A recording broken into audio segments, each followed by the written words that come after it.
dernier checkpoint avant Raqqa.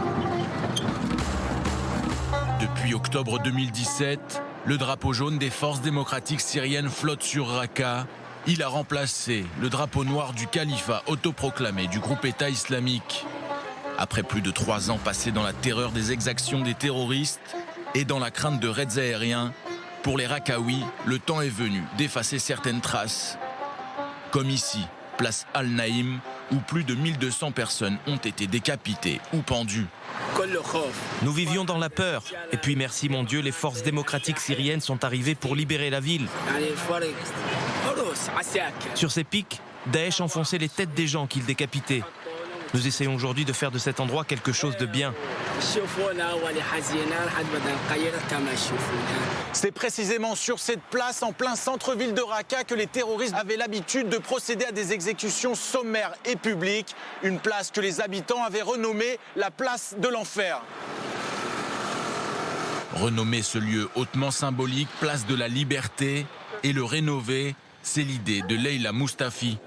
À la libération de Raqqa, c'est elle qui a été nommée maire de la ville. Cela fait partie de notre stratégie, de faire disparaître tous ces symboles et ces signes de Daesh. Pas seulement cette place, car beaucoup d'autres endroits de Raqqa portent les stigmates de la présence de Daesh.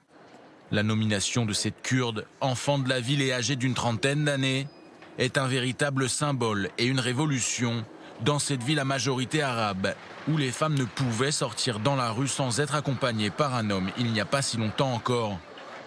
Mais 18 mois après sa prise de fonction, les chantiers sont colossaux. Certains endroits sont encore truffés de mines alors que des milliers de bâtiments ont été détruits dans les combats et les bombardements. Seules les routes semblent avoir été dégagées de leurs gravats. Dans certains quartiers, l'électricité, les égouts et l'eau n'ont toujours pas été rétablis, alors que la menace Daesh plane encore sur la ville martyre. Même si nous avons certains motifs de satisfaction, nous avons encore beaucoup de travail devant nous et beaucoup de challenges. En ce qui concerne la situation sécuritaire notamment, car il existe toujours des cellules terroristes dormantes aux alentours. Assassinats ciblés, attentats à l'explosif, enlèvements, la liste des actions terroristes menées ces derniers mois par des cellules dormantes du groupe djihadiste est longue.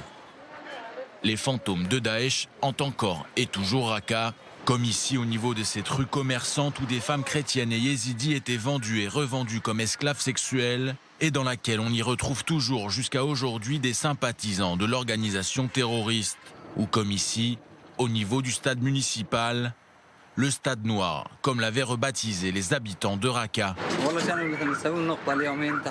Ici, ils faisaient des interrogatoires. C'était une prison en quelque sorte.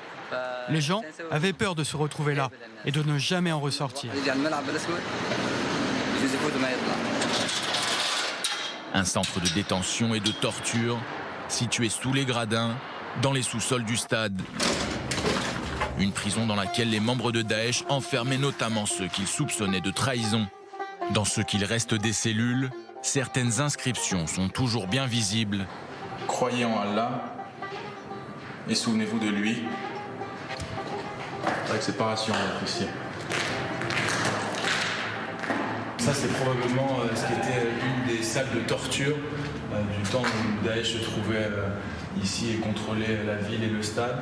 Et voilà, ça a été partiellement détruit par les forces démocratiques syriennes, mais voilà, on est effectivement dans les bas-fonds du stade, un long corridor avec diverses salles où on retenait aussi des prisonniers et puis des salles aussi desquelles partaient des tunnels. Des tunnels qui ont permis à certains terroristes de s'échapper au moment de la libération de la ville. Le stade municipal de Raqqa a été en effet l'un des derniers lieux contrôlés par les djihadistes de l'organisation État islamique. Dans une ville totalement détruite ou presque, où tout rappelle encore la présence de Daesh, le chemin sera long pour oublier toutes ces années d'horreur et de guerre et panser les plaies de Raqqa.